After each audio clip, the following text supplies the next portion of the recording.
Bon, je suis prêt. J'ai tout fait mes étapes. Ça va être super beau, super propre. J'espère, super facile à comprendre.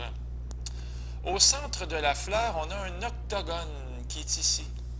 Et on connaît quoi dans cet octogone? On connaît son périmètre, qui est de 196,8 cm. C'est bien de connaître le périmètre du centre de la fleur. Alors, on a notre fameux 196,8 qui est partout. Mais moi, j'aimerais peut-être juste avoir un côté de l'octogone. Et c'est d'ailleurs ce que je vais chercher ici. Un côté de l'octogone. Et ce côté-là va être le même que celui-là. La même mesure, en tout cas. Parce que ce sont des pentagones réguliers. Alors, tout ça, tous ces petits traits rouges-là que je suis en train de faire là, toutes ces petites guillotines, c'est pour dire que c'est tout pareil, ça a toute la même mesure. Alors, on va écrire ceci. La formule périmètre égale NC. Ça commence toujours bien d'écrire la formule. On le connaît, le périmètre. C'est 196, on le connaît, mais on ne s'en souvient plus, virgule 8. Donc, je remplace le périmètre en dessous de la lettre P, je remplace par la valeur que je connais, égale N fois C.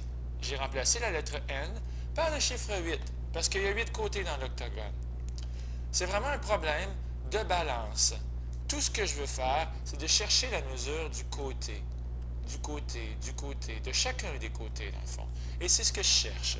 Et je vais le faire, je vais le trouver en divisant par 8 de chaque côté. C'est le principe de la balance. OK? Donc, ce que je vais faire, au lieu de faire 196,8 divisé par 8, je vais faire 1968 divisé par 80. Comme ça. Alors, 80 dans 196 rentre 2 fois. 2 fois 80, ça fait 160. Lorsqu'on soustrait, il reste 36. On descend le 8. 4 fois 80, 320. On soustrait, il reste 48. On descend un zéro imaginaire. C'est donc l'heure de mettre la virgule. Et finalement, on met un 6, parce que 6 fois 80, ça fait bien 480. La réponse, 24,6 égale C. Alors, la mesure du côté, la mesure d'un côté, est de 24,6 cm. C'est bien ça. C'est très, très bien. Là, j'ai des 24,6, il y en a partout, partout, partout. Ici, là-bas. Et dans le fond, il y en a tellement. En fait, il y en a 32. Je vais vous expliquer pourquoi. Parce que quand on va mettre une bordure, la bordure, elle fait ça comme ça. Elle fait chaque pétale. Sauf le côté qui est ici. On ne met pas la bordure, là. On met juste la bordure sur la partie qui est à l'extérieur. Donc, chacune des pétales va se mériter 4 segments bordurés, puis un segment qui ne l'est pas. Alors, pour trouver le périmètre de toute cette fleur-là, on va faire 8 pétales fois 4 bordures par pétale fois les 24,6 cm. Ce qui fait 32 fois 24,6. Alors, je ne vais pas tous les faire. Lui, je vais vous donner la réponse. C'est 787,2. Alors, le périmètre d'une fleur,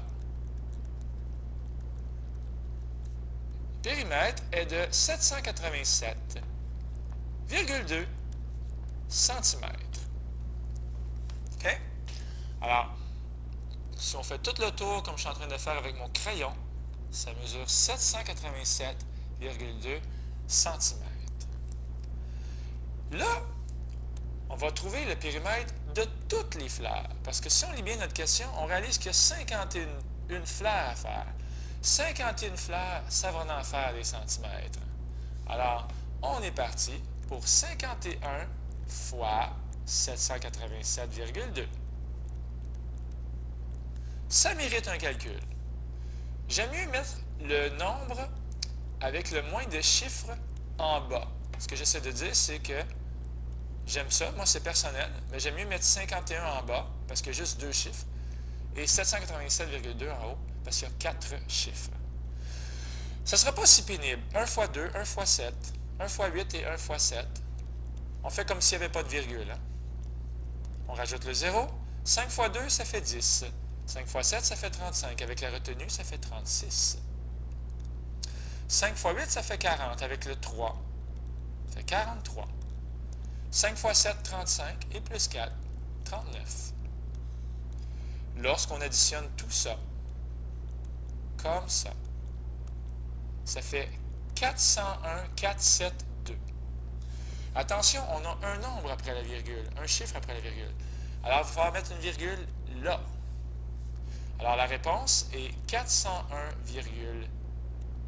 pas de virgule, pardon, 401, 47, on va l'écrire comme il faut, virgule 2. Alors, le périmètre de toutes les fleurs est de 40 147,2 cm. Mais on va le mettre en mètres. Ben oui, parce que le matériel pour fabriquer, ici, se vend 2,52 $ le mètre. Je répète, le mètre. Et notre marchand veut accepter de couper au dixième de mètre. Donc, on va convertir en mètres. OK. Comment on fait déjà pour convertir en mètres? Hein, c'est de bouger la virgule un certain nombre de fois. Puis, étant donné que le marchand, il accepte les dixièmes de mètre, on va tolérer un chiffre après la virgule. Donc, je m'explique. On a les mètres. J'ai plus beaucoup de place. On va descendre un peu, on va tricher un peu. On a les mètres, les décimètres, les centimètres, les millimètres. Étant donné qu'ici, on est en centimètres, on va voyager 2 fois vers la gauche pour aller dire bonjour au maître. Donc, on va faire la même chose avec la virgule. Présentement, elle est ici. On va la voyager. On va la faire voyager 2 fois vers la gauche. Alors, ce qui donne 401, et au lieu d'écrire 472, je vais tout de suite arrondir à 5. Autrement dit, mon 4, il y a eu une promotion. Parce qu'on veut arrondir, je vous le rappelle, au dixième, il est déjà en bleu, au dixième de mètre. C'est la quantité qui va m'intéresser, finalement, ce qui donne 401,5 mètres. Bien là, on a fait la partie la plus dure. Le prix, c'est 2,52 $ fois les 401,5 mètres. OK? Alors, je vais vous épargner le calcul. Je vais vous donner la réponse. C'est 1011,78. Le prix est de 1011, ça se dit bizarre, hein? 1011 et 78 $. Alors, je n'ai pas fait les calculs. Vous êtes capable, je vous fais confiance. Bon, non seulement la fleur, elle est énorme, ouais, elle est vraiment énorme, c'est quand même beaucoup, là. Ça rentre difficilement sur une grosse table. Mais en plus, il va falloir en faire 51 fleurs. Et les 51 fleurs, ben, le matériel pour le fabriquer, ben, ça se vend uniquement par douzaine. Alors, on va trouver, il y a combien de douzaines pour se rendre à 51 fleurs. Puis, si jamais ça ne donne pas un chiffre entier, bien, il va falloir arrondir à l'entier supérieur. Je m'explique. Le nombre de douzaines, c'est 51 fleurs divisé par 12. On peut faire notre petit calcul ici. On va réaliser que ça ne rentre pas un nombre entier de fois. Hein? 12 fois 4, ça fait 48. 3, on met un zéro imaginaire, ça fait 2. 2 fois 12, 24, ça fait 6. On met un zéro imaginaire, ce qui va faire 4,25. Ça fait 4,25. Mais il faudra acheter 5 douzaines. Parce qu'il y a une phrase très claire qui dit « ça se vend uniquement par douzaine ». Alors, si tu achètes du matériel pour 4 douzaines, ça ne sera pas assez. Parce que 4 douzaines, ben, 4 douzaines, il t'en faut 4,25. Donc, tu vas acheter 5 douzaines. Et c'est pour ça qu'à l'étape suivante, tu vas faire 5 fois 15,20 $. N'est-ce pas? C'est-tu écrit 15,20 $? Oui, juste à côté, hein? Et ça va donner, je vais également vous épargner le calcul, ça fait 76. Alors, il faut payer 76 $. Alors, le total, ça va être 76 plus le 1011. Ce n'est pas un 6, c'est un 0. Le 1011 est 78. Ce qui va donner 1087 et 78. Alors, le prix final, c'est ça. Le prix final est de 1087 et 78 $. Ça mérite de se faire souligner, encercler. C'est très laid. Ah, on vérifie si on a mis nos égales partout. Ah, tiens, justement. Si on a mis nos égales partout, ici, comme ça. Oui, le reste c'est correct. On vérifie si on a mis l'unité de mesure à chaque fois. Dollar, douzaine, dollar, dollar ici. Donc ça semble bien. Des mètres. Donc tout ça semble correct. On a mis les titres, on a mis les numéros d'étape, on a mis les petites phrases. Tout a l'air parfait. Puis, il reste un petit extra, là. On veut savoir la mesure de l'angle. De quel angle on parle? De l'angle entre les pétales. Alors, c'est ça l'angle entre les pétales. C'est cette petite partie-là, là, que je mets une flèche, là. Bien, vous savez que dans un cercle, il y a 360 degrés. Alors, tout ce qu'on va faire, c'est enlever cette partie-là. Puis, on va enlever également les deux parties qui sont ici et qui sont isométriques en passant. Alors, les parties en bleu, c'est l'angle intérieur d'un pentagone et la partie en jaune, c'est l'angle intérieur de l'octogone. Ça tombe bien parce que ça se calcule bien ces angles-là. Hein? On connaît les formules.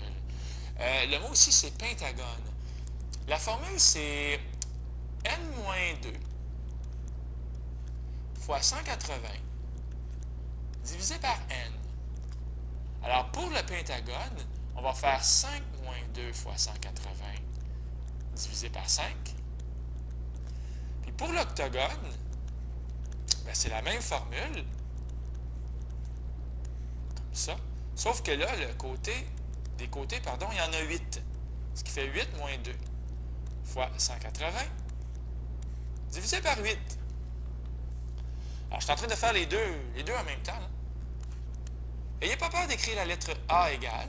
On cherche la mesure de l'angle intérieur, ce qui va faire 3 fois 180 divisé par 5. Et ici, ce qui va faire 6 fois 180 divisé par 8. En haut, ça fait 540 divisé par 5, ce qui va donner 108. Et en bas, 6 fois 180, ça fait 1080 divisé par 8, ce qui va donner 135. Alors, la mesure, on va donner l'exemple, on écrit la phrase, est de 108 degrés. Puis ici, la mesure est de 135 degrés. Alors, je vous rappelle qu'il faut penser au cercle. On va faire 360 degrés moins les deux angles de 108 en bleu et moins l'angle de 135 en jaune. Et c'est ce qu'on va faire ici. 360 moins les deux angles de 108 degrés et l'angle de 135. Ce qui va donner finalement égal 360 moins 216 plus 135, ce qui fait 360 moins 351. Et j'ai l'honneur de vous annoncer que c'était 9 degrés. La mesure est de 9 degrés. Et là, on est content. On va mettre des étoiles. Comme ça. Alors voilà. C'était la CD1 des fleurs. OK? Pas trop facile, pas trop difficile. Beaucoup de calculs avec les nombres après la virgule. C'est peut-être ça qui est un petit peu difficile. Puis, sincèrement, Un dernier conseil du coach que je vais vous donner. Quand vous calculez le périmètre d'une seule fleur, tiens, je reviens là-dessus, ne pas tout de suite le mettre en mètres. Je mets un X là-dessus. Pourquoi ne pas le mettre en mètres? Parce que c'est mieux de garder tous les nombres après la virgule, OK? Puis de multiplier par 51, de garder tous les nombres après la virgule jusqu'à la fin. Et là, quand on arrive au final de 40 147,2, et que là, on est rendu à multiplier par le prix, bien là, on va l'arrondir. Mais si on arrondit trop vite, OK? Dans le fond, c'est ça le conseil. Pas arrondir trop vite. Si on arrondit trop vite, on perd la précision. OK? Donc, c'était ma CD1. Puis sur ce, ben, au revoir.